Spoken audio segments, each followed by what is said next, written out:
Introducing Hardee's $5 All-Star Meals. Loaded with satisfying classics. For just $5, you get a charbroiled double cheeseburger hot dog and, oh yeah, fries, drink, and a fresh baked cookie. Or a double cheeseburger, a spicy chicken sandwich, and what? The fries, drink, cookie thing again? Or hand-breaded tenders and, spoiler alert, fries, drinks, and cookies for days, y'all. All for just $5. The $5 All-Star Meals. Stop by Hardee's and get yourself one today. Price of participation may vary. Prices higher in Alaska and Hawaii. Tax not included.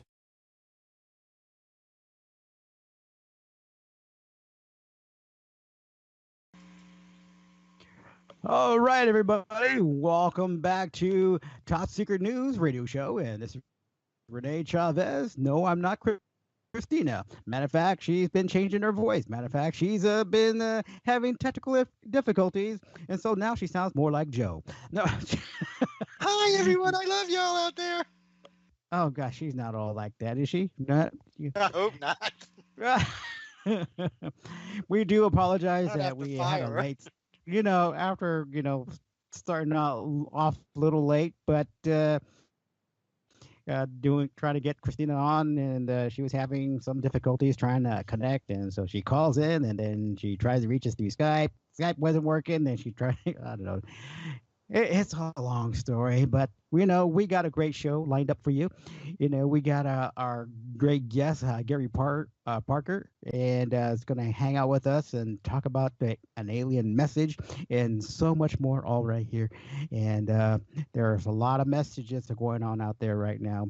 And does it have to do with the things that we're facing these days? Is there something for us to look forward to in the near future? So we're going to find this stuff out.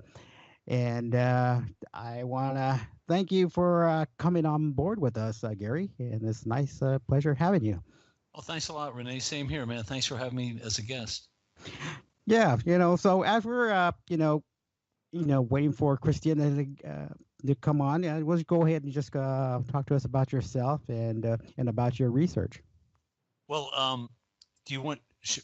Well, first of all, I'm a real estate developer, and I live in Phoenix, and I'm also a 22-year member of the Writers Guild. I was lucky enough to write some scripts and sell them in Hollywood, and other than that, I've been pretty boring up until the last 2 years. So, but should we wait for Christina to come on before I start telling the story, because she may. Yeah, Okay. She'll probably have some questions. That's what I'm saying. So I can always do her voice again. Hello, you could always do that. let me do my male Christina. Hello, I'm Christina George. Hi there, Gary. How are you tonight? Gary's like, it's just kind of humorous because even before the show started, you're talking about changing our names around back and forth, and you're confusing some people. No, people, I am not Christina George, and Renee is not Christina George either. Trust me, if y'all had to look at us two all the time, y'all all be running and hiding. Oh, Lord. Yeah. Oh, I think we got. Hold on. Oh, we got her. I'm gonna find out in just a second here. Christina, is that you, sweetie? Yeah. Yep, she's Hello, back. darling. I told y'all, didn't Hello. she? Hi. I'll talk to y'all. Y'all have a good show, guys. All right. thank you. Welcome aboard, Christina.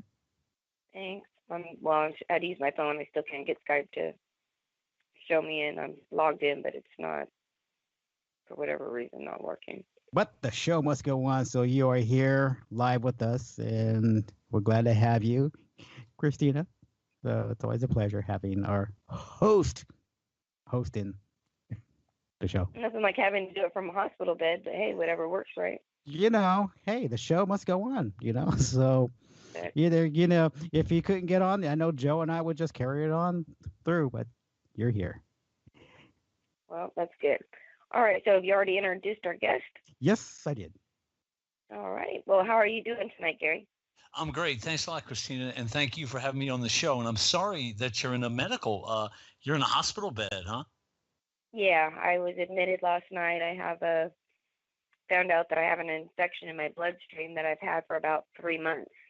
And it's one that goes and it attacks your heart. So tomorrow I'm having a bunch of tests done and see what we can do to get the infection under control.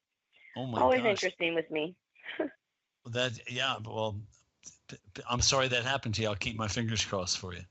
Oh, well, thank you very much. And Sure. I apologize to the listeners tonight for getting such a late start. I know that there are callers and people wanting to call in tonight. So, Joe, please keep an eye on the switchboard. We will be having people call in. But again, we apologize. This is how it is when you have a live show and you get technical difficulties at the last moment. So I apologize, but we are now on and we will continue the show. Okay, so again, Gary, thanks so much for being here tonight. I'm super excited to talk to you about the whole alien message thing. Great. I've been going over the information that you gave. Very, very interesting. So for people who don't know who you are or might not have, I don't know how much Renee introduced you or the background, why don't you give people a little bit of background on you and what we're going to be talking about tonight? Well, yes, I had earlier said that I'm a real estate developer and I live in Phoenix, and actually just about an hour south of Phoenix, southeast of Phoenix. And I'm also a 22-year member of the Writers Guild in Hollywood. I was lucky enough to write some scripts and sell them in Hollywood. And what we're going to be talking about is a thing I discovered a little over 2 years ago. And what it is it's actually a date and a time where aliens, I'm going to tell you and your listeners how they can see in a NASA photo that the aliens are also what the Israelites and the Hebrews called God, are going to return to the Temple Mount in Jerusalem on July 26, 2022. So that's what we're going to talk about tonight. Interesting. I can't wait. So how did you find out about these messages that were hidden? What happened was a little over 2 years ago, I had come up with this great idea to promote world peace. And what I was thinking of is a way for the world to have a project that the whole world could be part of. And the project was to restore the Great Pyramid and the Sphinx. Now, when I say restore, I don't mean to working condition. I mean so they look nicer. So whenever you see a picture of the Great Pyramid and the Sphinx and the other pyramids, they're falling apart. Egypt is $284 billion in debt. They have rolling blackouts throughout Cairo. They can't afford to do anything. So I figured what I do is I do a global crowdfunding. I raise approximately $7 billion, and we restore the Great Pyramids and the Great Pyramid and the Sphinx. And I figured it would take anywhere from 10 to 12 years to accomplish, for it to be complete. And I thought that way the world can come together, maybe have some peace. And Egypt, everybody would be concentrating on this and maybe have a little bit of peace throughout the world. So what happens is I needed some startup money, and I contacted a couple producer friends of mine, and I asked them if they knew any billionaires, because in my opinion, billionaires they think they're pharaohs anyway. So they would love to be somehow associated with the Great Pyramid and the Sphinx. So I actually got the email addresses of a guy by the name of Sir Richard Branson. Have you ever heard of him? Sir Richard Branson? Absolutely. Yes. Right. And Elon Musk and, the SpaceX guy. So and my producer friend said to me, Gary, whatever you do, don't let them know where you got the emails. I said, no problem. So what happens is I emailed them, and I actually put a heading. I said, Restoring the Great Pyramid and the Sphinx, World Peace. And believe it or not, guys, the next morning, and to tell you the truth, at first I thought there's no way these guys are going to email me back. And what happened was the next morning at around 8 o'clock in the morning, I get an email from Sir Richard Branson. And he says, Gary, I don't know how you got my email address. He said, but I love this idea. And he goes, and if it's for real, I want to be part of it. Just like that. And I emailed him right back, and I said, Sir Richard, thank you so much. I said, it's the project is in its infancy, and I'm just starting it up. But I'm so glad that you enjoy it, that you love the idea. So he emails me back, and he says, well, you have a lot of work to do, but here is the email address and phone number to my foundation in New York. He said, so CC them and contact me keep me in the loop. And I said, no problem, I'll get back to you. So 10 minutes later, guys, I get an email not from Elon Musk, but from a lady by the name of Gwyneth Shotwell, and she is the president of SpaceX.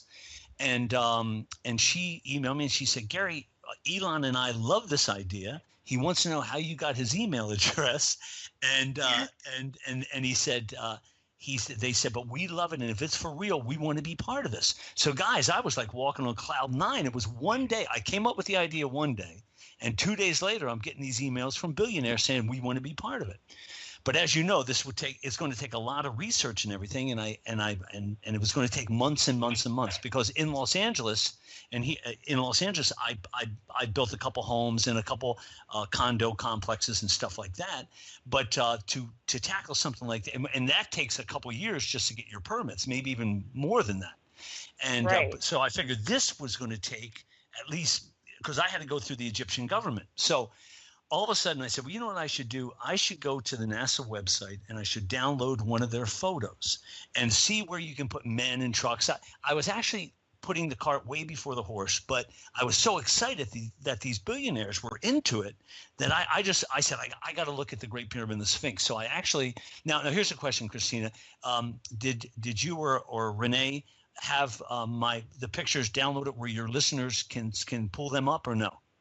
No, but we will put them on the Facebook page and on social media afterwards, Okay. along with the archives. Am I allowed to mention, because if they Googled what I showed you to Google, am I allowed to mention another radio station where they actually built a page for me, or no? Of course. I am? Yes, absolutely. I am. That's yes, no of problem. course. You're not going to be mad at me? Yes. Not Okay, at all. Not at all. All right, cool. So listeners, if everybody who's listening, you can Google Gary Parker Midnight in the Desert. And if you Google Gary Parker Midnight in the Desert, my page will pop up. It will have my bio and all the photos that we're going to be talking about tonight. Okay, so that's that. So what happens is I go to the NASA website, and these photos from NASA, they're actually shot from the International Space Station, which circles the Earth at 200 miles above Earth. And there's actually an astronaut who uses a huge Canon camera, and they take pictures of all these great places on Earth. So I went to this iconic shot on the website, and I only put up one photo. And if it's okay, I'll give your listeners the file number to NASA so they can actually pull that if they want to. Is that cool? Okay. Yeah. Okay. Yes, it's ISS 032-E-009123. That's ISS 032-E-009123. So as you know, most people who look at these photos when they're on the web, you just look at them from a distance. You go, oh, there's Cairo, there's the Great Pyramid, there's the three pyramids, there's the Giza Plateau. That's what it's called, where the pyramids are, and they just move on. I think I'm the only person who actually zoomed in on the Great Pyramid, because I had to find areas where you could put men and trucks and all that kind of stuff. Mm-hmm. So what happens is, as I zoom in, guys, I notice that from the sky beside the Great Pyramid, it looked like shadows. But as I got closer and closer, it looked like writing. Now, not English, but it looked like a mixture of languages, like ancient Hebrew and other languages. And I didn't know what it was, but and when I got really close to it, I said, "Oh my God, that's writing." So I wrote it down. I got a piece of paper. I wrote it down. And if you're looking at Gary Parker Midnight in the Desert, you'll see, if you scroll down, you'll see some bizarre letters written on a white piece of paper in black ink. And that's what I saw on the side of the pyramid. And what side the side of the pyramid that I found them on is the side, it's actually on the south side of the Great Pyramid, running east and west. And what happens is the only thing that's there on that side is a small museum where they house one of the pharaoh's boats that they discovered about 15 years ago. So what happened was I wrote down the letters, and I took a picture, and I sent it to some scholars, to a couple Judaic scholars, a couple Aramaic scholars, and a couple Egyptologists in Egypt and in the Middle East. I did send it to one Judaic scholar down here at the University of Arizona, which is only like an hour and a half from me. So what happens is when I emailed them, I said, "Does this say anything? Can you tell me what this says?" Well, a couple of days later, I get an email back from a lady, and she's a very famous Egyptologist in Cairo.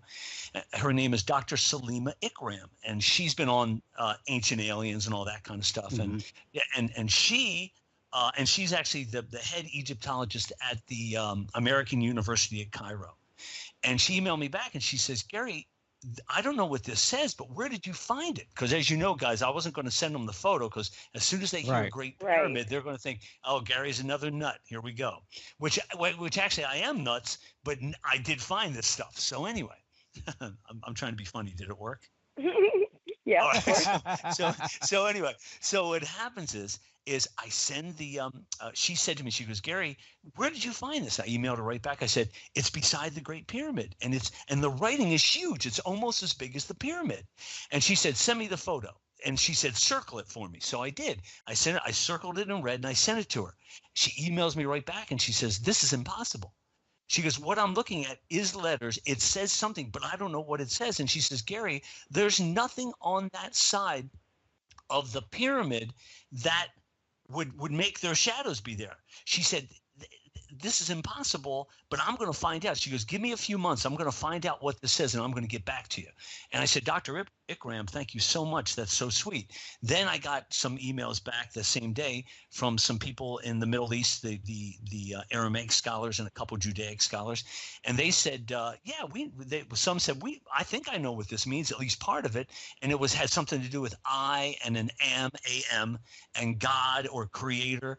And so I get these in, and they say, where did you find these? And I say, beside the Great Pyramid in a NASA photo. And they said, send us the photo. So 3 out of the 5, I sent it to them. They emailed me right back, and they said, Gary, you photoshopped this. And I said, guys, you can go right to the NASA website, pull it up. I didn't Photoshop it. And they said, we don't want to, we're not even interested in this anymore because it's beside the Great Pyramid. Something's up. It's phony. So I said, okay, but like I said, guys, I figured that was going to happen. So what happens is like I said, and they were coming up with different ideas of what it meant. So then they cut me off. So then in the photo, just above the smaller pyramid, I found some Hebrew, and it wasn't Hebrew like it is today. It was a kind of ancient Hebrew. Yes. Now I didn't know it was ancient until I wrote it down. I sent it to the same Judaic scholar down here at the University of Arizona. And I said, and his name is Dr. Edward Wright. And I said, Dr. Wright, can you tell me what this says? And he says, yeah. He says, that says God and the Lord of the underworld. Now, on the at Gary Parker Midnight in the Desert, if you scroll down, you guys will see it will look like an E and an L, a big E and an L, and a W with a little dot above it on the left-hand side, and then another EL. That all says God and the Lord of the underworld. Now, you got to know that Dr. Wright he's been doing this for 40 years, and he worked on the Dead Sea Scrolls. So this guy's no clown. So he's a really great guy. So he said to me, he said, Gary, this is impossible. Come on down. I want to meet you, and I want you to bring your laptop, and I want you to show me exactly where this is in the NASA photo. Now, for your listeners, just so you guys know, the best way to see these things, these letters, and everything else we're going to talk about tonight, is to use a laptop computer, download the NASA photo onto a laptop computer, make the room as dark as possible, to open your screen as wide as it will go, and then tilt your computer by lifting up the keyboard just a little bit, like a couple inches, and the letters will pop out like a 3D picture. Okay, so that's the best way to look at them. If you try to look at it on a flat screen, it won't work. And I'll explain what that means in a little while when I explain, because I'm building to how these aliens are going to end up on the Temple Mount in Jerusalem on July 26, 2022. So what happens is I get in my car, I make up an appointment to go see Dr. Wright, and we go down. I drive down, and I meet with him, and we make the room real dark, and I show him everything. And I show him and he goes, Gary, he goes, listen, man, he goes, I'm not going to believe any of this. And I said, yeah, but you see the ancient Hebrew written here, and it says God and the Lord of the underworld. He goes, I see it. He says, but he says, I don't know who you are. You walk into my office and you show me this. You may have put this on here. And I said, well, let's go to the NASA website and I will show you. And he says, I don't have time for that. He goes, I have a lot to do. And he goes, I can't be involved with that. And, in his defense, I understand. But I said to him, I said, Dr. Wright, look at it tonight when you're at home. I said, if you just do that, if you make the room dark, you'll see everything. He goes, Gary, you know what, man? I've been doing this too long. I have a reputation. I'm not going to deal with it, and I'm not going to look at it again. So I said, well, that's a drag. So what happened? But what happens is he gives me that great translation, and I thought to myself, well, you know what? And you guys got to remember, as I was looking at the NASA photo, and I was tilting, I'm in a dark room, and I was tilting the computer back. You can see that photo has 4 levels to it. It has 4 levels, and on each level, there's different things. Especially on the 4th level, it's all Hebrew. It's written in Hebrew. So what happens is I thought of 2 things. I said, first thing I have to do is maybe meet with some rabbis who are up in Phoenix, and they know a lot about Hebrew and ancient Hebrew, and they could probably translate a lot of this stuff for me. Then I also thought, well, I should also meet with a few professors who actually know how to build software, so I can show them that this has 4 different levels. So that's what I did. I went up to Arizona State University, and I met with a couple professors. One was Dr. Gupta and Dr. Whitehouse. And I showed it to them, and they said, Gary, they said, Dr. Whitehouse said to me, Gary, the world does not have this technology. The only people who could have done this, and why they would do it, he said, is NASA. He said, but why would they put this stuff in their own photo? I said, well, I don't think they did. I said, I think this is a message, and I showed them the ancient Hebrew, and I showed them the other stuff written beside the Great Pyramid. And I said, this is some kind of message. And they both said, Gary, we can't have anything to do with this. So I'm figuring, well, academics are going to say this. You know what I mean? They're because they have their lives, they get their paycheck, they go on vacation. They don't want to be bothered with anything that has to do with contact or anything like that. They like their lives. They don't want it interrupted. So, and also, I mean, if you think about it, there's not too many academics out there who are like Indiana Jones. Do you know what I mean? Right. Right. So anyway, now guys, feel free to interrupt me or ask a question if you need to, because I'm just going to keep telling the story. Yeah, keep going. Keep going. I'm intrigued right now. Okay, great. So what happens is I meet with 5 rabbis, and these are Hasidic guys. These are Orthodox guys. They, the whole 9 yards, and they're extremely nice. And I go into it's called Kollel up here, Phoenix Kollel, and I meet with them, and I meet with 3 at one time and 2 at the other time. And the 3 guys, and I'm showing them and guys, remember, this has been over maybe a course of 3, 4, 5 months. And I found a lot of images in here that have to do with the Torah, which is the Jewish Bible, and prophecy, and also the regular, the English Bible. Mm-hmm. And so I'm finding all these images, and I show that we turn out all the lights, and the rabbis see it, and they said, Gary, the one rabbi says to me, he says, Gary, right beside where it says God and the Lord of the underworld, there's a date here. And I said, what's the date? He says, July 26th, 2022. And I said, he said, does that mean anything to you? He says to me, and I said, well, the NASA photo was downloaded onto the internet, July 26, 2012. And I said, I don't know if you guys are familiar with this. I said to the rabbis, I said, but in December 21st, 2012 was the day that the Mayan calendar stopped. So it's 5 months from the time this photo was downloaded onto the internet to the Mayan calendar ending. Are you guys familiar with that? Yes. Yes. Okay, great. So the rabbis go, Gary, look, everything you showed us, and all of them said it at the same time, we're not going to believe it. And I said, well, why not? And they said 2 reasons. Number 1, you're not Jewish. And number 2, we believe these kind of miracles that you're showing us can only happen in Israel. And I said, guys, that's a joke, right? I said, they have computers in Israel, don't they? I said, miracles happen all over the world. They said, but not like this. They said, the stuff you're showing us there's a thing called eschatology, which is prophecy for the Jewish eschatology. And they said, Gary, this is in our Torah. What you're showing us is in there, and we're just not going to believe it.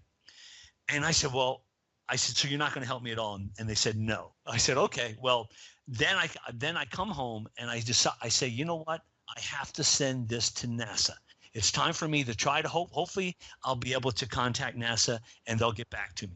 So guys, not only I already felt really pumped up because I got these 2 billionaires to email me back within a day. So I figure somebody from NASA is going to email me back.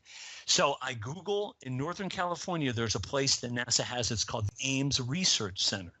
Right. And they're the guys that are in charge of the robots that are up on Mars. Okay. Well, the guy who's the director, who used to be the director, his name was Dr. Peter Warden. And then there was, under him were about maybe 3 or 4 other physicists that were really famous guys. And you actually, their email address was right on mine. So I emailed it to Dr. Warden and these 3 other physicists. Now, my heading was alien message found beside the Great Pyramid. When I sent it, I figured, well, they probably get emails like this all the time. It's going to take them. It's going to take a month for them to return my email, even if I never hear from them again. Guys, the next day at around 8 o'clock in the morning, I get an email from Dr. Peter Warden, the director of the Ames Research Center, the director. Oh, wow. And soon as I got, and believe me, I saved all this. And as soon as I got it, I thought to myself 2 things: either they're looking for, either he or NASA's looking for something that has to do with aliens and the Great Pyramid, or the Giza Plateau, or Dr. Warden has nothing better to do than to email me. Okay, so, because, these guys are busy human beings. So, right. What happens is he emails me back and he says, send me the photo. So I send him the photo with instructions. And the next morning he emails me back and he goes, Gary, I can't see anything. And I emailed him back and I said, are you in a dark room? Is it downloaded onto a laptop? And he emailed me back and said, no. I said, get on a laptop, get it on a laptop, make the room really dark, pitch black is best. I said, and then call me. I'll be here beside the phone. 25 minutes later, he calls me. He goes, okay, tell me how to find it. And so I tell him, tilt the screen, do this. He goes, and there's silence on the phone. He goes, I see it.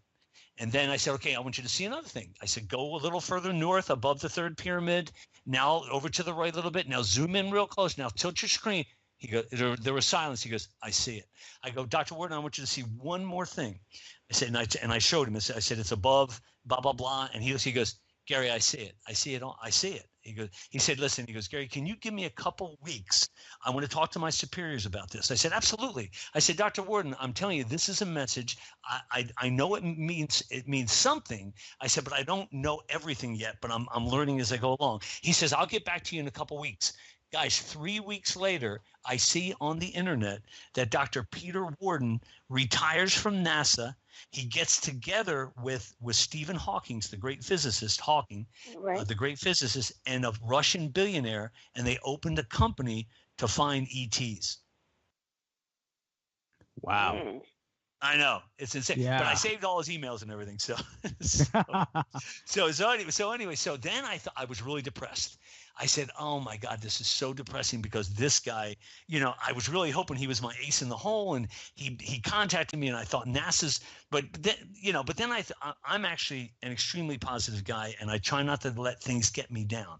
So what happens is I think to myself, well, you know what? Something good's going to happen. Let's forget about NASA. I'm going to concentrate on other ways to get to see these things and everything. Well, guys, the one thing about me is that I have never had a paranormal experience. I've never seen a ghost.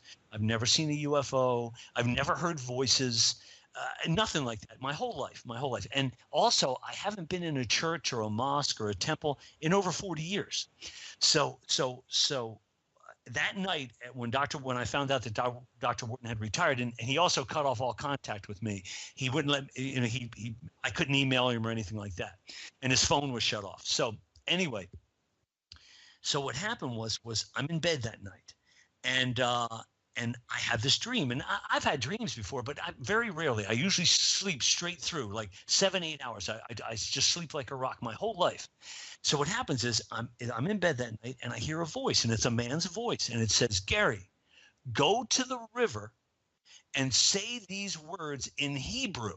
I mean, and the words were, Father, Father, Father, holy, holy, holy, where did you come from? Where did you really come from? And I'm supposed to say that 3 times. Well, I wake up because I'm startled, and I think, oh my God, don't tell me this is some kind of sign or voice from from the Great Pyramid, from all this stuff, you know. So naturally, I thought I have to go do this. Well, luckily for me, I don't live too far away from a place called Florence, Arizona, and in Florence there's a river. It's called the Gila River, and most of it's all dried up. But in this one spot, which is only like 4 or 5 miles from my house, it's like a mini lake. It's like kind of a big body of water, and there's water in there. So I said, well, I'm going to drive down there. So I drive down there. I forgot to mention, guys, I don't know Hebrew. So I called one of the rabbis and who I had met earlier. And I said, guys, can you tell me how to say Father, Father, Father, Holy, Holy, Holy? Where did you come from? Where did you really come from in Hebrew? And they said, sure. I said, well, would you spell it, write it out phonetically and email it to me? And they said, sure, we can do that. So they did. So I was practicing it. And so I said, this is good enough. So I go down to the river, and this river, like I said, it's the kind of like a small lake, is about maybe 400 or 500 yards off of the main road, and it's in the middle of nowhere. It's like in the middle of the farming area. There's like acres and acres of farm area, but there's nobody around. So I take off my shoes and socks. I get in the water just up to my ankles, not that far. And like I said, the voice had told me to stand in the water, face east, put your hands up, and yell out these words and say them 3 times. So I do. I stand up there and I yell out. In Hebrew, it's Abba, Abba, Abba. Abba is Father, and Kadosh, Kadosh, Kadosh is Holy, Holy, Holy. And then where did you come from? And I'm yelling it out like 3 or 4 times, and nothing happens. So I think, well, okay. You know, what can I do? So I put my shoes and socks on. I go back home that night. I just figured, you know, well, nobody showed up. Nothing happened. So that morning, 5:45, guys, I usually wake up around 7 to 7:15 every morning. Mm-hmm. All of a sudden I wake up, I'm covered in sweat. It's still dark outside, so I know it's really early. I look at the clock and it's 5:45. And I'm shaking. And I go, what the heck is wrong with me? Because I'm in pretty good shape and I'm very rarely ever sick. And I look across at the desk, and on the desk is my laptop, and it's open, but it's off. All of a sudden, the NASA photo just pops right on. It pops on. And I go, oh my God, I made some kind of connection. And I was like freaking out. I said, there's no way this happened. Now, guys, and when I looked at the NASA photo, I could see things, even from a distance, that I had never seen before.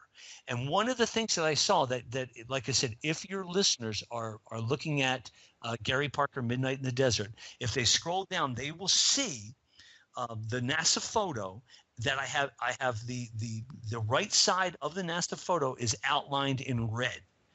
Do you have that, Renee, or no? Yeah, I got it. Oh, can you see it? I have it outlined in red on the right-hand side. It's the whole Giza Plateau. Can you see that? Yes. Okay. If you make that image a little smaller, you will see that thing outlined in red is the left profile of a huge alien head. Not a gray alien, but an alien almost like Akhenaten, the pharaoh with a huge head, and the head is going out of frame. And where his nose is just above. It's a little pointy nose just above the Great Pyramid. And then you have a little lip, and then it has a mouth, and it has a round chin and a real thick neck. Can you make that out? Yeah.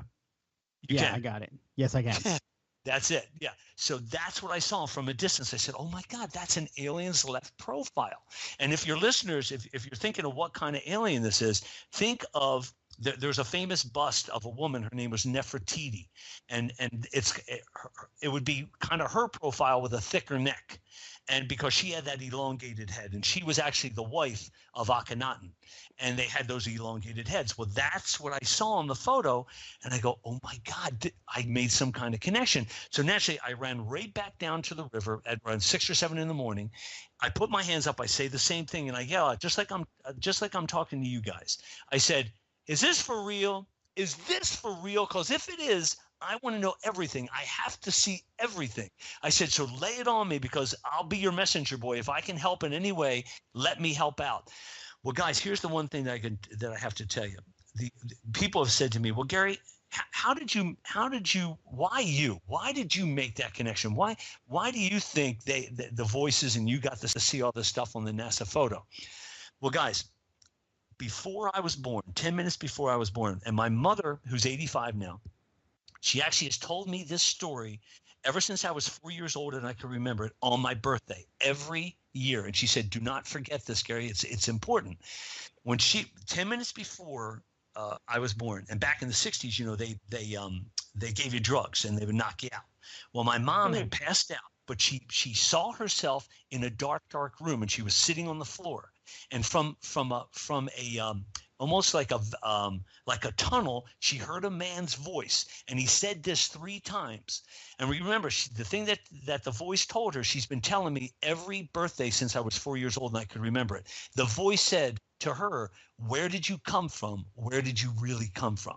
So when I heard that in my dream, I said, "Oh my God, this is my connection."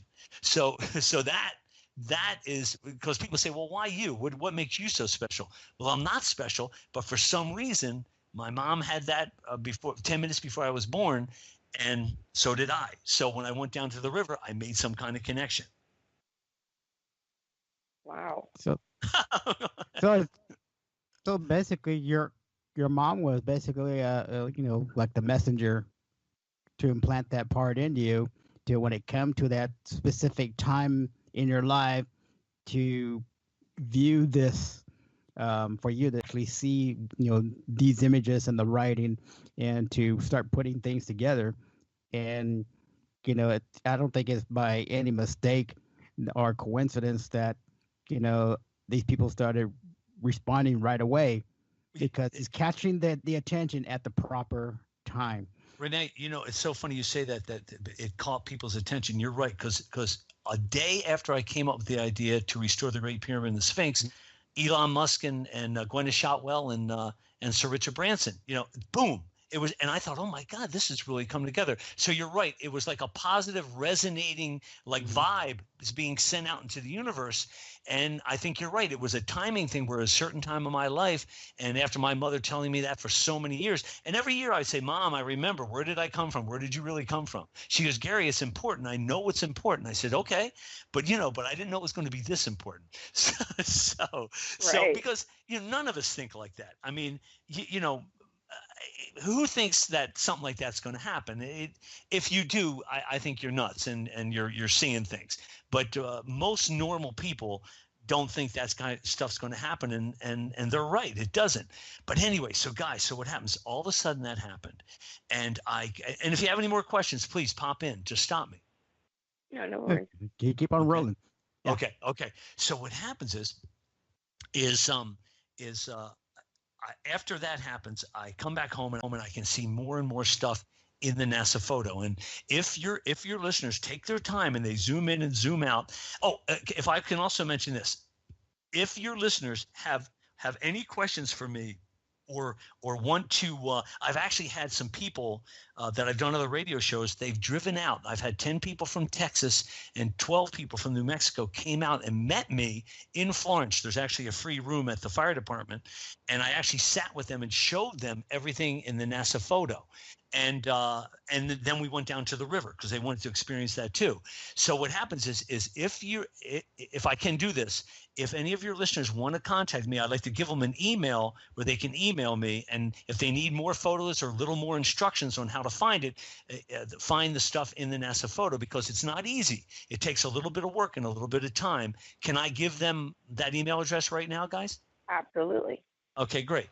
Now, the email address is this: G.Parker, and that's G as in Gary, period, Parker, Parker, 3636 Gary, Gary, at AOL.com. That's G.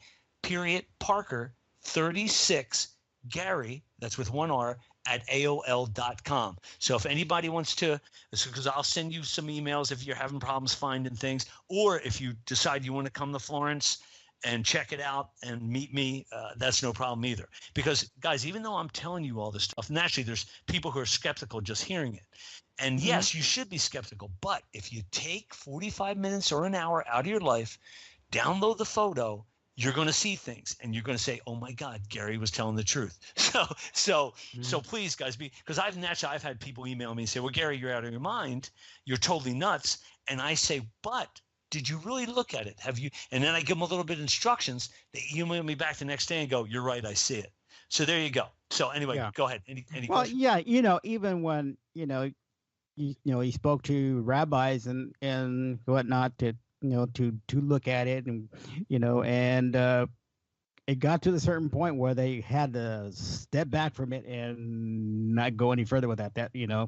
It's like it scared. It went it against scared what them. they believe. Yes. Yeah, because when you're talking about, okay, Abba, Father, God, and when you're talking about something in the religious aspect of things, it's like that's kind of like crossing the line out. We don't know if we should pursue that. We should step back on it. Right. So it's basically fear, basically what it is. Right. Well, But yes. what if people really want to really connect with, our creators, when we want to, reach that threshold to try to meet halfway some point to to receive any answers that we're looking for. Right. Where do we come from? Yes. And I can tell you where we come from. So I'm actually going to tell you. So what happens is after I went down the river. Well, let me just stop you real quick, Joe. If you're listening, we have Kelly that's going to be trying to call in here any minute. So once he calls in, please just drop him into the call. And Kelly, I know you're listening. So once you are in, or Renee, once you see he's dropped in Skype, let us know that you're on the line. He's been patiently waiting. Okay, go ahead. Go ahead, Gary. So anyway, guys, so what happens is after that happened, months have gone by, months and months, and I was going down the river once or twice a week and yelling up, just saying, hey, thank you so much for letting me be part of this. If there's any more things you can show me, please do. And I would go down maybe once or twice a week. And then I would come back and I would see more and more. And naturally, I sent it to these scholars and to these other people, and they translated stuff for me. And so time goes by, and I meet with ministers and pastors, and they all freak out. They go, Gary, I see it, but I'm not going to believe it. This is impossible. And then I actually had a couple a priest who I met. They started crying. One started crying really hard, and I said, why are you crying? He said, Gary, this is the end of the world.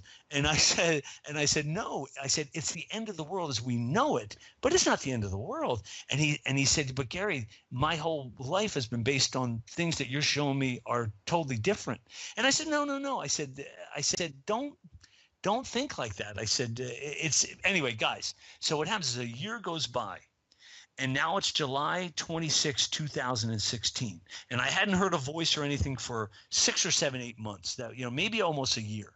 And I've been on hundreds of meetings, and I've been showing everybody, and people are freaking out, and they don't want to be involved, and they're afraid of me. And even friends won't talk to me anymore because they're real religious, and the way they believe what they saw, they said, this is impossible, but it's terrifying. And I said, okay. So what happens is I get up. I get one night, again, I'm asleep, and I hear that same voice, and it says, Gary, go down to the river tomorrow. Now and it was in the morning, and it was July 26th, 2016. Everything has been happening. The photo was downloaded onto the internet from NASA on July 26, 2012. The rabbi said that the in Hebrew was written in the NASA photo, July 26, 2022. And now I get a voice that says to me in a dream, go to the river, and it's July 26, 2016. So I said, okay. So I get in the truck, I go down to the river, I stand in the river, but this time things are different. Now you got to remember too, guys, that I had gone down the river so many times that I brought friends with me and had them film me with their phones, and also with video cameras, because I wanted to see if anything showed up. But none of my friends would get in the water. They refused to because they were afraid. So anyway, so what happens is this time, July 26, 2016. I'm standing in the water. I say the spiel, I say the Father, Father, Father, Holy, Holy, Holy. And I say, hey, I'm here. What's going on? All of a sudden above me, over to the right. Now you got to remember, I'm facing east. The water is on my left, and I'm standing in the water, but it's the big body of water is on the left, which is kind of a little northeast. So I look up in the sky, and there's like this movement, like the sky's moving, almost like it was mirrors moving around. Not a big section, just a little section. All of a sudden, and it almost looks like there's like a tear in the sky, and it starts to move from my right to my left. So it's moving north, and then it hovers, this tear, and almost like crystals or mirrors, it starts to move around, and it hovers around, I'm going to say 30 to 40 feet off the water, which is approximately 20 yards from where I'm standing. So I said, oh man, something's going to pop up. This is going to be awesome. Now guys got to remember, I was super excited. I was not afraid at all because I had been seeing so many things in this NASA photo. And as a matter of fact, Renee, if you look at that photo where I have it on the outline, where it's outlined in red, do you see the alien that I drew there on the right-hand side in pencil? Yes. You see him? Okay. Just now keep that alien in mind and keep him up on your screen. So all of a sudden, I see that these crystals, this tear in the sky, it turns into a platform, like a huge platform, like 3 feet thick, and it's crystals, and it's above like I said, around 20 feet above the water. And all of a sudden, guys, this is going to sound, and like I said, this is it's insane, but all of a sudden, what appears below this platform are 2 cherubim. Do you know what cherubim are? Yes, the angels. Yep. Exactly. They're angels that have 4 faces, and they have 2 sets of wings, and they have hooven feet. And the only reason why I knew what they were was because I saw them in the NASA photo, and when I showed the rabbis, they said, "Gary, those are cherubim." And I said, "Yeah." I said, "The one on the left has a lion's on its left side, it's a lion. On its right side, it's a raven. On the top, it looks like an ogre. But as you look at it straight on, it looks like a human being. And in the NASA photo, under this cherubim, and just know this." In the NASA photo, it's just a big head. It's a big head. There's no wings or anything, but there was a name written in Hebrew below it. And I said to the rabbis, I said, "What does that say?" And they said, "It says Uriel." And I said, "Well, who is Uriel?" And they said, "That is the cherubim that guards the east gate of the Garden of Eden." And that's when they kicked me out of the office, but because they told me I put it there. So all of a sudden, now there was this, and I had read this after the rabbi showed me that was Uriel in the photo. I went back to the Bible and I Googled online, and it said that there was a prophet named Ezekiel, and when he was 14 years old, he was out by a river, and he saw these cherubim and God on top of a crystal platform. So I looked at Uriel, and I said, and I knew who it was. I mean, I knew him because he's in the photo. I said, "You're Uriel," and he spoke with his mouth. Now you got to remember when I tell you these guys were flapping their wings and they had these wheels spinning, just like they said, just like it was in Ezekiel's Ezekiel's vision. He saw 4. I only saw 2, and I saw the wheels spinning, and I didn't know who the other cherubim was, but I saw the wheels spinning. They had the 2 wheels with the eyes on it, and their wings had eyes, and they looked like burnt brass. They looked like metal, but they also did not look real, guys. They looked like a projected image from a distance. It's like if someone had a camera and they were projecting an image, that's what it looked like. But they were 18 feet tall, and they were hovering about maybe 2 or 3 feet, their feet, off of the water.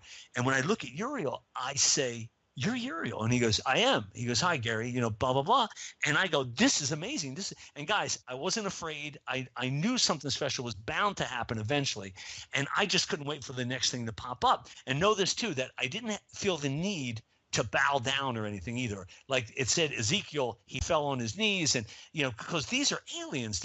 We're used to seeing them in the movies. So I was not afraid at all. I just said, "This is the greatest thing I ever saw in my life." Now, Uriel says to me, he says, "Gary, Abba wants to speak to you." And I said, "Great, bring him on." All of a sudden, on top of the platform is that alien that I drew right there on the right-hand side.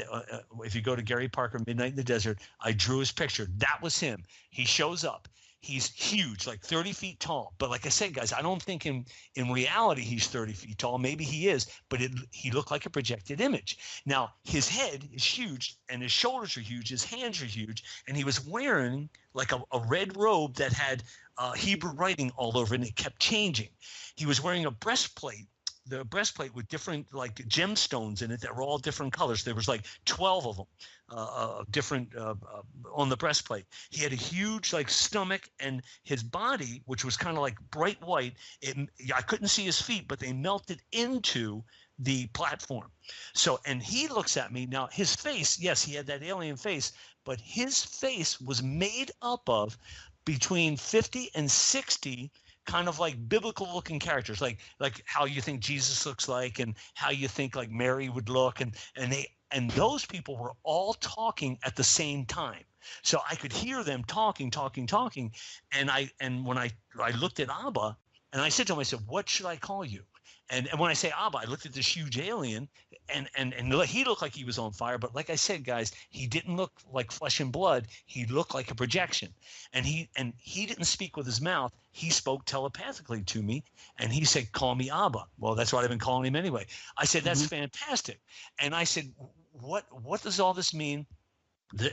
And I actually said to him, I said, "Now you got to remember Ezekiel's image. He saw four cherubim with the spinning wheels. Now I only saw two. So in my head, I said to him and Uriel, I said, does this mean, because I figured that's how they generate power to project this image of themselves. I said, Ezekiel saw four of the cherubim and four of the spinning wheels. I said, is there two, only two, because you're closer to Earth? And they said, yes, we're closer to Earth. And I said, this is awesome. So what happens is, guys, in the back of my head, I'm also thinking, remember, I'm in the middle of nowhere in this water, and there's really never any people around, and I'm dying for somebody to come by to see this, so which can validate me, so I don't have to keep sounding like a maniac. So any questions? When I think of, when you're looking at the is that you? Kelly, do we have you on the line? Hey, Kelly. Yeah. Hey, how's it going? About time. All these technical difficulties. Sorry about that. Well, Kelly, I know you have been being very patient. You've been waiting since before the show because you have lots of questions for Gary. So you can go ahead and join the show with us. And if you have any questions for him, go ahead and ask him. Well, I'm just listening on. Well, it's been trying to catch up from right before the break. So. Hold on. Well, yeah. We're gonna go on without the break. Hold on. I got you on. Let me try to turn off Michelle's phone real quick. You guys. All right. Well, we're gonna go to break real quick, and then we will be right back along with our guest, and we'll be taking questions. So if you have a question you'd like to call in, feel free to do so. The phone number is area code 504-273-7379. This will be a short break since we got a late start. We will be right back. You're listening to Top Secret News Radio Show on the UPRN Talk Radio Network, 107.7 out of New Orleans, and we'll be right back. Hello.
All right, everyone. Welcome back to Top Secret News Radio Show. We are back with our guest, Gary Porter, talking about the alien message. And right before we went to break, we were joined with Kelly. He's one of our longtime listeners. And so, Kelly, I know that you had some questions. We also have some questions from chat. In fact, let me take the questions from chat real quick. So Mike in our chat room on Spreaker is asking, have you ever been to Egypt yourself, Gary? And have your friends filmed any of this? Yes, my friends have filmed some of it. And also, I've never been to Egypt, but I'm hoping to get there really soon. Nice, nice. Also, what do you think? Go ahead. I was going to say, just no matter how crazy this all sounds, everything that I'm telling you and your listeners is in the NASA photo. Everything. The cherubim, the crystals, the huge alien Abba, they're all in there. And you'll be able to see them if you just follow the instructions I've been giving them. You'll be able to see them. So go ahead. Why do you think that you're having so many problems getting, bigger names that are, in the field and in, these different areas that are really kind of just discounting? Because again, like you say, if you go and you check this stuff out, it's there. I mean, it's not like it's hidden, or anybody can go and look this stuff up. That's right. Why do you think there's so much hesitation? Well, first of all, it goes against many, many people's beliefs, because in the photo, in the photo is not only the Garden of Eden, but there's also it's heaven. There's also hell. There's all Jesus is in there. Everything you ever read about the Bible is in this photo. There's 4 levels to it, but you have to take your time and look at it. It's all there, and it also shows in the photo, which I've shown many evolutionists and also people who don't believe in evolution. In the photo, is you see that alien that I have drawn. It actually shows him manipulating souls, putting them into the bodies of apes. So, and that's how apes became modern man. And that's why there's no more evolution now. That's why you don't see apes turning into humans nowadays, because this being, Abba, manipulated human souls into those apes. That's what made them into modern man. And it's all in the photo. It's all in the photo. Interesting. Okay, Kelly, I know you've got some questions as well, aren't you? Take an opportunity. Yeah, hey, how you doing?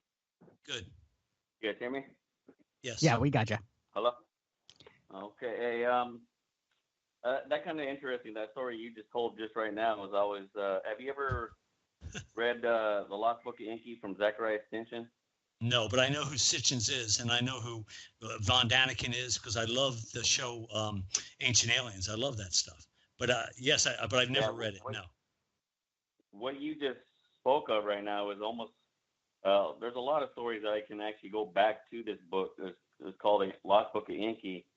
Anyway, what you're saying is just like how Zachariah Sitchin put it, like these people came here from another planet and like did some gene splitting and created man. Well, now the first ones that I would, the ones that I would like, well, this is my opinion, is that like when you say like Neanderthal or Cro-Magnon, those would be like the first humans that they were first starting splitting, because all they were trying to do was make a master race or make a slave race so they could do control, you know what I mean? Just do all the hard work, hard labor, what they were trying to mine gold here. Yes, I've heard that theory before. I've heard that theory before. Now, there's 2 sets, though, they made. Like, the first one's like, if you see, like, Cro-Magnon or Neanderthal, right? So they were, like, more muscular build. And there's one, in this book, they called it, their names was Adamu and Tiamat. And the second man, like, a civilized man, where Enki, the other one brother, he wanted to create like a modern man, like one could plant crops and build things, and that names were Adapa and Titi. Yeah. Now inside these books, go ahead. Yeah, hold on a second. Hey, Renee, you know that picture you're looking at that I have there on where it has I had the aliens' heads profile. With the Yep, I have outlining? that too. Yes. Yes, where the outline in red. Okay. Well, can you see that profile? He's like looking across at Cairo, and what I did was I outlined on Cairo. You can see the Nile River, but I outlined it in red, and then above that, I almost made a cross in red. Can you see that, the cross? Yes. You can see that. So what happens is when I met Abba at the river, and dude, we're gonna get back to you. I can't remember your name, but we'll get back to you in a second. This is important, Kelly. Yeah. So what happens is what that alien is looking at. He's looking across over Cairo, and like I said, if you look at it on a laptop and you tilt a little bit, you will see that the road up where it meets, almost like a cross, that's called Ring Road. It's an 8-lane freeway that runs through Cairo all the way down to the Giza Plateau. That cross represents the Cygnus constellation. That's CYGNUSS. I'm sorry, CYGNUS, the Cygnus constellation. And what happens is you will see right where that cross is, when you tilt the laptop back, all the lights from Cairo will disappear and you will see a constellation. I mapped out that constellation. I sent it to astronomers. They email me back and they say, Gary, this is the constellation of Cygnus. And that's where they're from. And Cygnus is called the Northern Cross or the Swan. So that's where they originated from. Okay, back to you. Go ahead. Well, that's the same thing I was going to talk about. I was like, there's another book called the Emerald Tablets of Thoth, exactly what you're talking about. Is that yes. The other pictures you're talking about that's inside the Queen's Chamber, correct? Yes, but I haven't brought that up yet. But yes, absolutely. Yeah, well, in the Queen's Chamber, that's what they were talking about. Like I was saying, the guy, his name is Josh Reeves. He does plenty of readings about all this stuff, and he had his, he was talking about a video that's inside YouTube. You can go. This would be for your listeners too, Christina. It's called the Great Pyramid, a strange sacred door in the top of a half of the Queen's Chamber. It's a green picture to first start out, and it kind of talks about that. They took a robot at the very end back there, and they inside there, that's where the Cygnus is at. It's a star. It's a star map, and that's actually talking the Emerald Tablet in Tablet 5. Interesting. Yeah, it's I got it here if you guys see.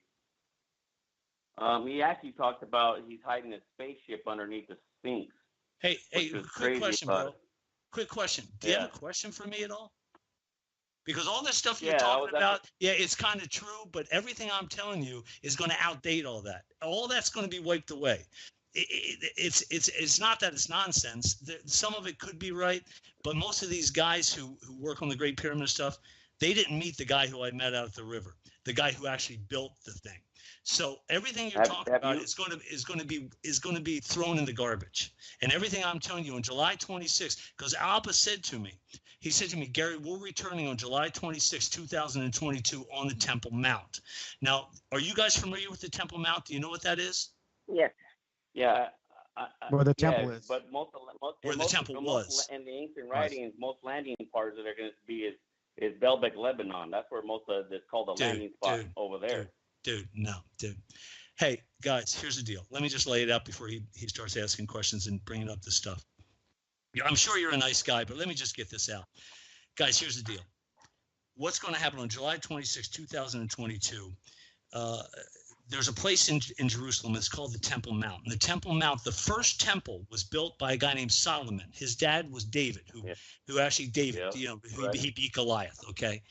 So what happens is Solomon built the first temple. In the temple, they put a thing called the Ark of the Covenant. The Ark of the Covenant is what Indiana Jones stole in the movie, but it actually housed the tablets that were the 10 Commandments, okay? And that is how they communicated with God. Well, what happens is a few hundred years after that, what happens is the Babylonians knocked down the first temple, and they enslaved the Jews or the Hebrews, okay, or the Jews. Then what happens is 400 years later, another temple was built, okay? Then 70 years after Christ was crucified, then the Romans knocked down that temple. So every time you see the Jews at the Temple Mount, they're davening, they're rocking back and forth on the west wall, they're praying for two things. The first thing is is that the Messiah shows up, and the second thing is that the third temple is rebuilt, because in their beliefs they believe that if the third temple is built, God will come back. Abba, who I saw at the river, said to me, no, that's not going to happen. What's going to happen is Abba and everybody, all these other aliens, are going to come down in the third temple. So the third temple is a ship. And I said, what is this ship going to look like? And he showed me an image. The image in my head. So the image, if you ever saw a movie called The Day the Earth Stood Still with Keanu Reeves, did you ever see it? Yes. Yep. Okay, what happens is it's a big swirling globe, and it landed in Central Park in the movie. This is what's going to land on the Temple Mount. Okay, and what's going to happen is this being, Abba, God, and everybody else involved are going to give everything to. Pardon me? Name over it. Pardon me? No, go ahead. I was something? talking with my wife. Oh, go ahead, Gary. What's going to happen is this being is going to give everything to the Jews, everything to Israel and to the Jewish people, and then it's going to trickle down. It's not going to happen. It's not going to happen right away. It's going to take maybe a generation or while, but what will happen is it's our next step in evolution, in mankind's evolution. We will grow not only technologically, but we're also going to grow spiritually, because it's all about our souls increasing. So guys, that's what's going to happen. Now, dude, if you want to tell me or say something else, ask me a question. Go ahead. Kelly, what do you think about that? Just interesting. You know, I listen to all kind of theories, but Abba, I missed that part of the story. You were saying that's a like vision that you seen. Dude, the guy Abba is father in Hebrew.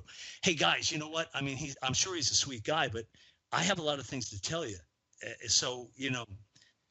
Well, go ahead, keep going. Dude, I don't want to interrupt him because he's your boy. You know, he's your friend. You know, it's like what you know. No, I'm listening to you, but like, yeah. I want to ask if you what stuff have you delved in, like looking into the pyramid, besides just what you've that you found, which is actually pretty interesting what you found in a NASA photo. I mean, I don't disagree with what you found at all. You don't disagree what you do is interesting, but what you're saying to me, what you're saying about like what it reads as the God is coming as in the underworld, that's what actually talks about in the Abbott Tablets of Thoth. And those what I'm trying to get to is like what to me. And my, what I look through is like with the Anunnaki, what they're talking about. That's like more or less the God. And you're saying that you could see somebody like put something in the 8. That's exactly the story that they're telling about. Dude, here's so his research coincides a lot with what you are. I mean, he does a lot of research into this topic. So especially with Egypt, the pyramids, things like that. So what he's saying is that a lot of his research is meshing with yours. It's just he's found it in different ways of researching it. So I think you guys are close. Guys, I got it. Trust me. Dude, but here's what you have to do. You really can't ask me any questions because you haven't looked at the photo. What you have to do is you have to get in a dark room, download that NASA photo onto a laptop computer and study it. Don't look at any other Sitchins or Van Daniken or Wilcox or any of these guys. Look at the photo, study it for a couple hours, and you will see things, and all of a sudden it will all become clear. Yes, all those guys that you mentioned and all those books that were written, they were hitting around the bullseye. I hit the bullseye. I know what's going to happen. So bringing them up to me is kind of wasting everybody's time. And great that you know a lot of this stuff. But I got a lot to. Do you realize wait a minute. Do you realize that Emerald Tablets of Thoth is supposedly about 36,000 years BC, right? Dude, you're killing me. You're killing me here. I'm talking about evolution of mankind. God putting souls into apes. There is no That's millions of years. Really, it was a change of genes, is what it was. Oh, Jesus. That's what you're saying. Exactly. Is what that is not what I'm saying. But that's not what I'm saying. It is what you're saying. Oh my God, you guys. Go ahead then. Go ahead. Come on. I'm sorry, Christina, but the thing is that like Yeah, if you watch any Ancient Aliens and stuff, you'll see all this stuff. That's just regurgitating stuff that everybody knows. No, I researched that other stuff besides that even talking about. That's why it intrigued me with some of the stuff that you're saying, though. Yeah, the picture is like I'm telling you. I don't disagree with what you're seeing, and it's actually pretty awesome. But I'm just saying is I'm taking a different view. So I mean, there's no need to get all hyped about it. I'm just kind of listening to what your theory is, what you're talking about. You're just talking about stuff that everybody's talked about in the past. I'm talking about new stuff. So if you would. Well, go ahead, Gary. Then tell us the new stuff. I mean, this isn't here for everybody to argue about. I mean, again, I think that what Kelly's saying is that he agrees with what you're saying. His research matches up with yours. He just has questions about, the research that you've done. Obviously, that's not what you're wanting to talk about. You're wanting to get this other information out, so that's completely okay. But I'm not going to use the platform, for you two to go back and forth, about it. Our callers, our listeners listen. They have questions. They want to call in and ask those questions. If you would rather that we not take any questions, that's okay. Because I can't get. Hold on, because I can't hold on, Gary. I can't guarantee that when my callers come in and they have questions, that it's going to be something that's going to upset you because they haven't heard your evidence or that they've done their own research. I mean, they are listeners. They have questions. And again, I think he's made it very clear that he's very impressed with the information that you got. But you are getting upset of the fact and kind of putting him down at the same time. And I'm not upset at all. The thing was, he never asked a question. All he did was tell me things that he saw on videos. There was no question in there. He was just agreeing with me, which is great. But I'm not upset at all. But go ahead. But my question is what kind of other stuff have you researched besides just the stuff you're putting out? Was what my question is. Is like what else have you looked into? Because you have that picture that talks about like going into the Queen's chamber. That's what I asked you about. You know what I'm saying? I'm trying to like pull some information out without having to say it myself. Yes. Yeah. I have that the picture of the Queen's chamber and all that kind of stuff. But actually, hey, yes. So, there was to let your listeners know that there's a King's chamber and a Queen's chamber in the Great Pyramid. In 1997, the Egyptian government, a guy by the name of Zahi Hawass, he wanted to put an air conditioning system into the Great Pyramid because it's so hot and humid and people couldn't stand it. So what happened was he hired a guy by the name of Rudolf Gattenbrinks. And Rudolf Gattenbrinks is a German engineer, and he built a small robot that he was going to put up the shaft in the Queen's chamber. There's a northern shaft and a southern shaft. And what happens is like I said, this was all had to do with ducting system for air conditioning. So what happens is the shafts are 8 inches by 8 inches. And what he did was he built a small robot and put a camera on the end of it, and they sent it up the shaft 220 feet. When they sent it up the shaft, they saw that there was a block there. It was a limestone block, approximately 4 inches thick. They knew it was 4 inches thick because they had sent up sonar. So what happens is on the block on the front, 2 copper hoops. The 2 hoops, the problem with copper being in the Great Pyramid was copper had not been discovered by mankind till 1,500 years after the Great Pyramid, which was supposedly 6,000 years old, was built or discovered. Go ahead. Any question?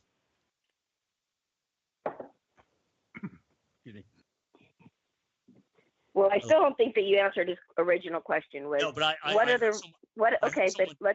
asked him to ask your question. He asked it, and you still haven't answered. You've asked it like 3 different times. What other research have you done to come to the conclusions that you have? That's just the flat question. It's the answer is I from the NASA photo. I went to the river, and that's all I know. So if you look at the NASA photo, you will see it all. So am I an expert in Egypt? No, certainly not. Am I an expert in any kind of religion? Absolutely not.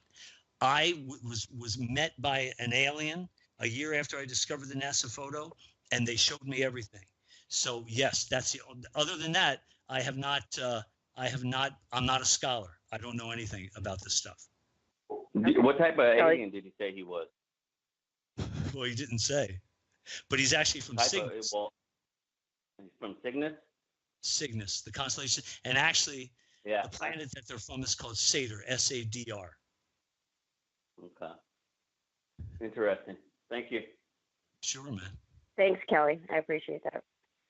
All right, so we've got about 25 minutes left, so let's go ahead and discuss whatever it is that you still would like to put out.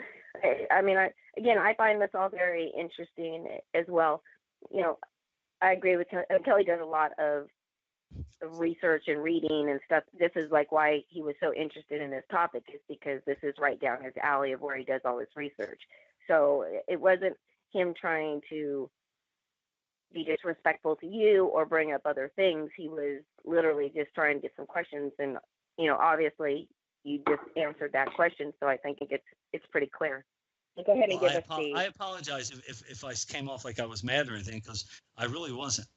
I just it doesn't matter. Let's move on. So if you have other people that have questions, I'd love to hear them. No, I mean, like I said, it's okay. I want to give you time to get out everything that you want to say, but again, it's like when we take callers, I mean. No, go ahead. Take a caller. Let's take a caller. That would be fun. I think we're going to stay away from callers for right now. I think we're just going to go ahead and finish the story. Don't judge me on that one guy. You know, come on. That's not nice. No, give me a caller. It's okay. It's all right. We're just going to go ahead and stick with the story and hearing the rest of it, because I would hate for us to run out of time and you weren't able to get all the information out. So it's more important to me right now to just get the information out than it is to get questions. Okay. Well, they can also email me questions too if they want. Oh, absolutely. Of course. Also, are you guys in New Orleans? Is that where you are? No, we're in California. The actual network studio is located in New Orleans. Gotcha. Yeah, we're in California. So go ahead. Did you have any other questions? No, go ahead. How about Renee? Did Renee have anything to ask her? Renee, you there? Yeah, here we go. Oh, okay. Okay. Yeah. Like, where did I go? I didn't even know I left. Technical difficulties. You know, it's like, hello, I'm here talking on the microphone and no one's hearing me, and all of a sudden here I am. But anyway, definitely got one out of from Facebook, and you know, do you feel that that Jesus is actually a hybrid, if considering that he's he's the Son of God? Absolutely, 100%. As a matter of fact, after seeing all this stuff and then being down the river, I actually asked Abba. I said, is Jesus your son? And he said, yes. And I said, then is he God? And he said, no. He said, but he is my son. And in the photo, you can actually see that he is not 100% human. He actually, in the photo, he has like maybe 20 or 30 souls that make up him. And in the photo, he is on the cross. He's on the cross for sure.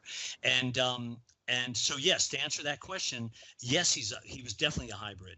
And years ago, or a year, or even before I found all this stuff, I never believed that Jesus walked on water or could do that thing with bread or do the thing with fish or all those miracles or touch people.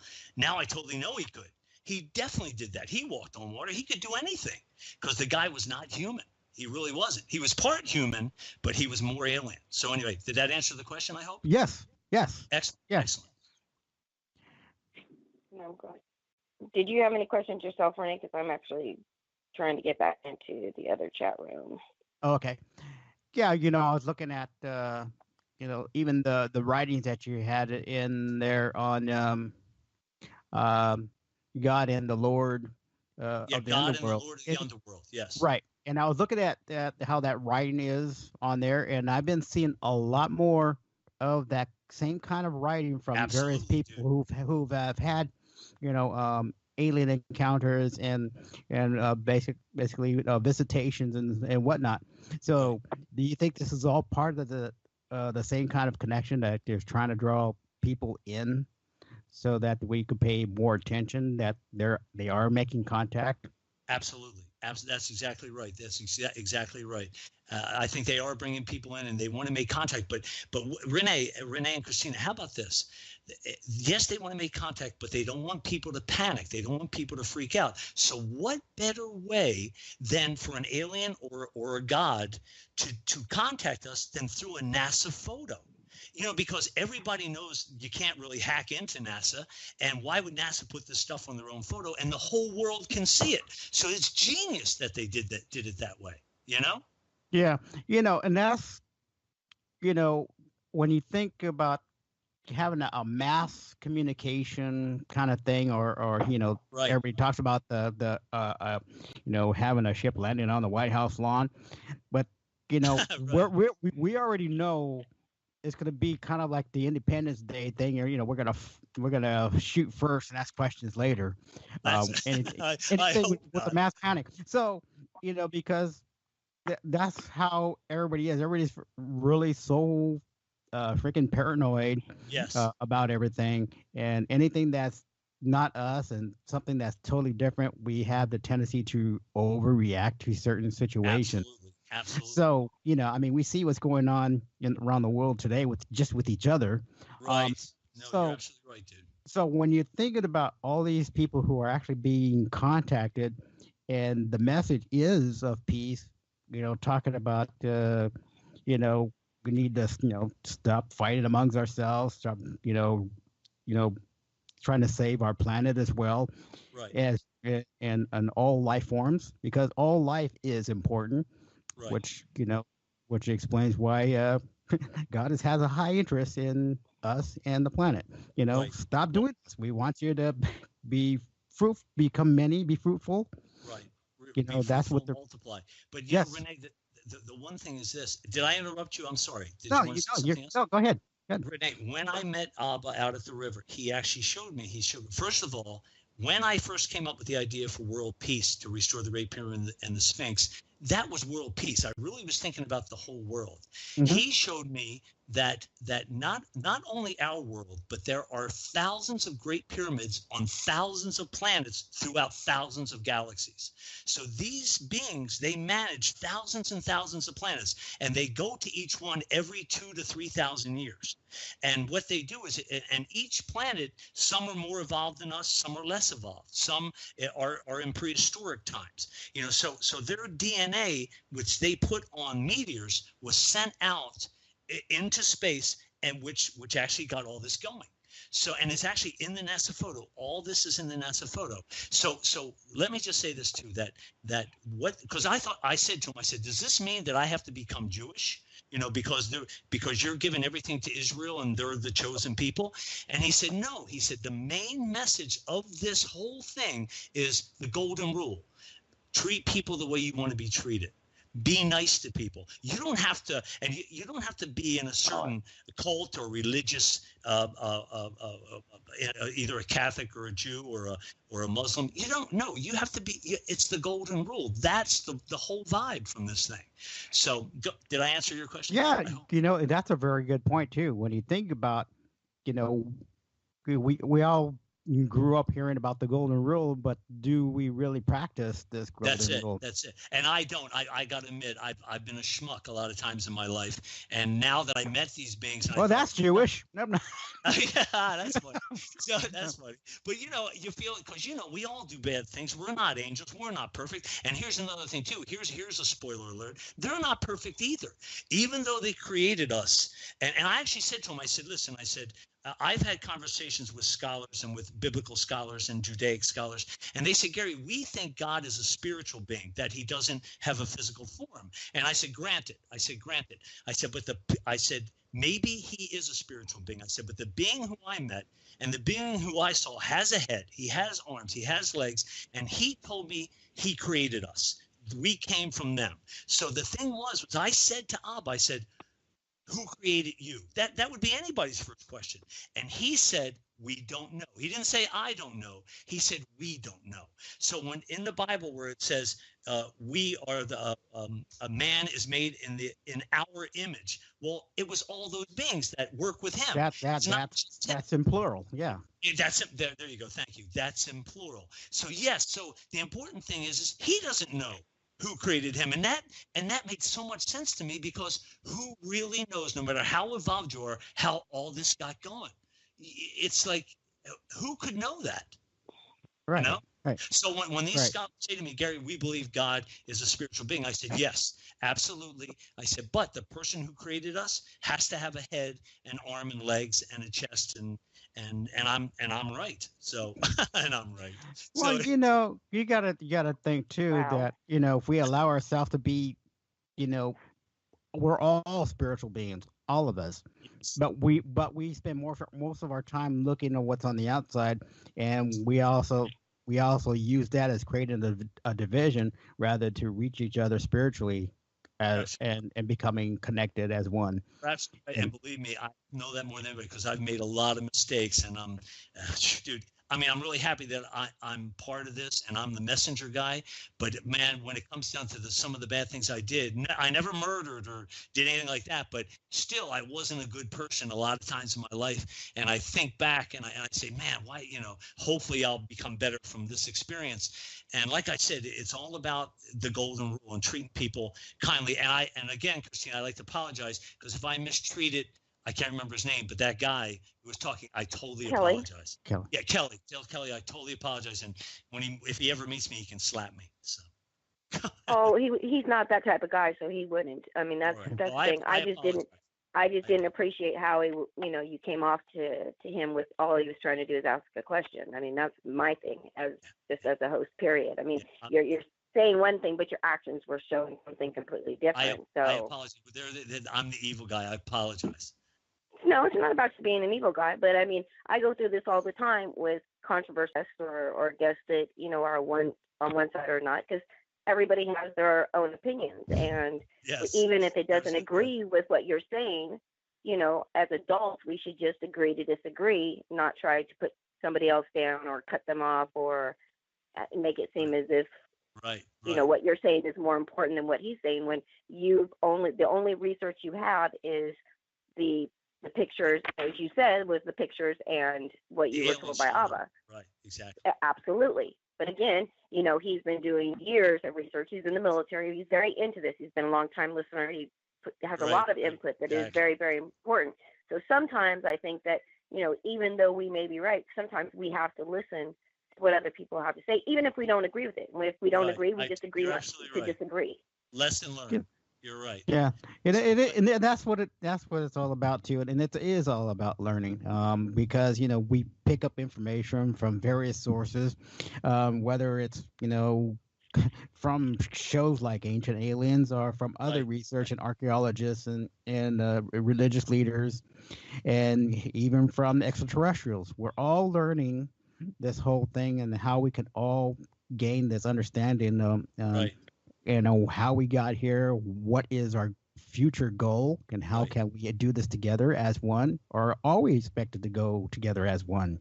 Well, the good news is this: when Abba shows up on the Temple Mount, now it's not going to happen right away. It's going to take time, and the world's going to freak out for a while, because it said in all the religious things they say it's going to be the great and terrible day of the Lord. Well, yeah, it's going to be terrible because it's going to be scary. We've never seen this before, but as time goes on, all the information is going to come out of Israel, and things are going to keep getting better and better, and eventually our planet will become the next Garden of Eden with people this time, not just animals. So it will do that. It will change everything, and it will be and what is expected too, that there will be considered, which is written in scripture too, is that there'll be new scrolls open, and that's basically these new scrolls is going to educate us in how we are to live from that point on. Once we once we get this big visitation and learn about the laws of the universe and how we can work together, how we are to treat the earth, how can we make the earth a global paradise again. Right, exactly. You know, all these things, we're going to learn all these awesome things. I totally agree. Some are going to remain here, some are going to go beyond. You know, but you know what's really funny though, guys, is somebody has said to me, they said, well, Gary, how do you know all that good stuff's going to happen? And I said, well, I don't. And they said, yeah, what if these things are showing us all this stuff, but it's going to end up being bad? You know, they're going to kind of try to take over and they're going to make us all slaves. And I said, you know what? You're absolutely right. I said, for 100%, I don't know. I don't know if they're going to do that. The vibe I get when I met with them and all this stuff, it seems like it's going to be peace and love and rainbows and everything. But what I say is this: let them prove up to us. Like, don't get rid of our military and all that. Like, stay on guard, be ready, because if they somehow try to do something bad against us, the one thing we can do is fight them. I mean, we would have to fight them, which they are millions of years more evolved than us. It may be a one-sided fight, but still, we're humans. We won't want to. We're not going to give up. So when people said that, when a few people had asked me that, they said, Gary, how do you know 100%? And I said, I don't. There's no way I could know that.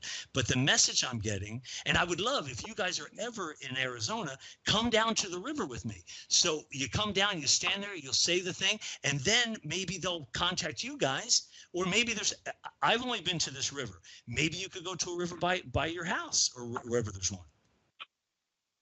Yeah, very true. Very true. You know what I mean? And maybe you can even ask them to help you your blood get better. You know what I mean? Yeah, you never you never know. That would be nice for sure. I actually here in Arizona, they wrote an article about me in the newspaper, and it was called Gary Parker and the New Garden of Eden, because I had shown a reporter the Garden of Eden and I had taken him down to the river.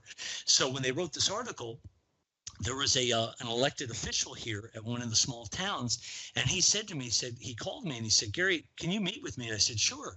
And he said, would you show me the Garden of Eden in the NASA photo? And I said, absolutely. So I showed him the photo and I showed him the Garden of Eden, and he said, Gary, do you think that the Gila River can heal people? And it's called the Gila River with a G, Gila. And he said, do you think it could heal people? And I said, well, I don't know. I said, I didn't even think of that.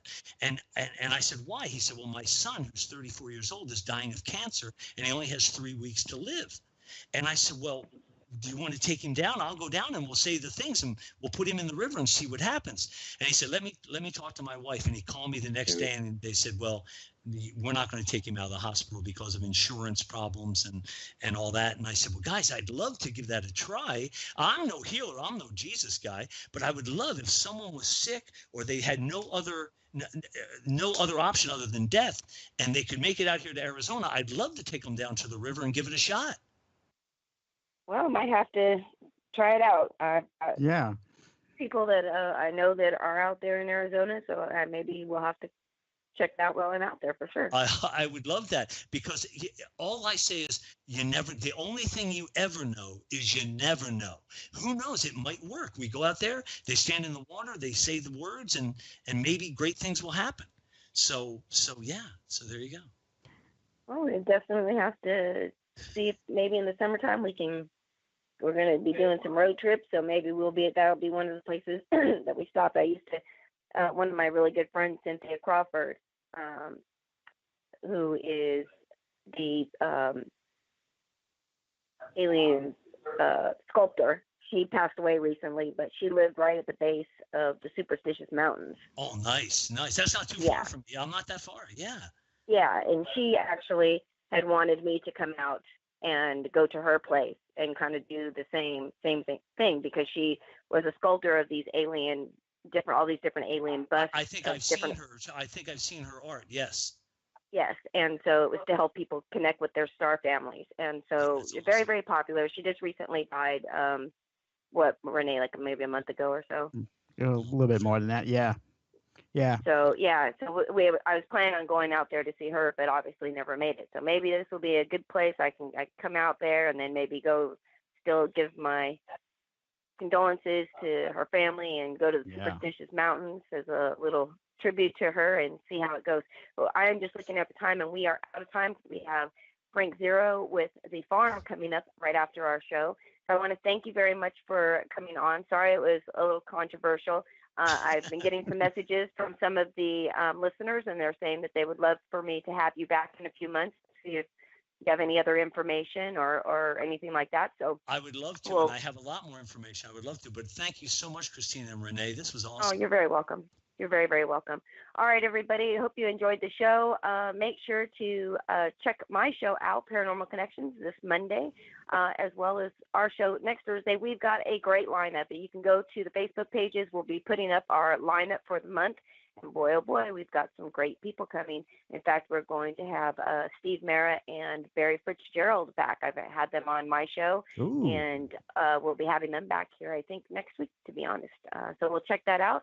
So make sure to check us out. If you missed any of the show, you can go to the Facebook page, leave comments, questions, or just your opinions, and we'll check them out. We always respond back. So we'll see everybody next week. Hope you have a great week, and hopefully when I come back on next time, I will be out of the hospital bed and not so cranky. All right, everybody, have a great night. This is Christina and Renee, and you've been listening to Top Secret News Radio Show on the UPRN Talk Radio Network, 107.7 out of New Orleans, and have a great week. We'll see you next week. Good night, everyone. Good night. Thanks, guys. Good night.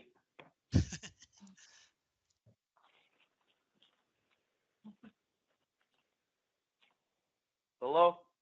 Joe, are we good? I'm sorry. Joe, are we off? Joe? Joe? Am I talking silly on the air right now? Oh, my God. I don't even know what to say at this point. I know. Gary, you still there? Hey, man, if you're there, I didn't mean to, like, I don't want to, there's no disrespect. I was just trying to, like, know what kind of information you got. Hello? I think he's gone. Yeah, I think he's gone. Oh. Well, sorry. Didn't even know that he dropped. Right. You know, some people will get defensive, you know what I mean? Yeah. Yeah, but I mean, we understood what you were trying to ask, and I mean, we both know how, like, this is a great topic, you know, of interest for you as well as for Renee. So I mean, I thought, wow, it'd be great. I had my books ready and everything. I'm like, I know you did. But like, to me, it was like, I don't know. I think I found it dumbfounding that he didn't know shit. Really, he was like, fucking, he's just trying to push his agenda. Yeah, well, I apologize that. Are we still on? We probably are. I have no idea because Joe hasn't done anything, so I don't have a clue. And my bad. I think I'm just going to disconnect. I'm just going to disconnect right now because Frank's supposed to come on, and I don't know what the heck Joe's doing. So if you want to stick around, Renee, you're welcome to, and talk to everybody on there because I guess we're still on since he hasn't said anything. Maybe he's eating something. Who knows? That was my wasn't yours, Christina. That's my opinion. You guys have a great night, though. All right. Thanks so much, Kelly. All right, you guys take it easy.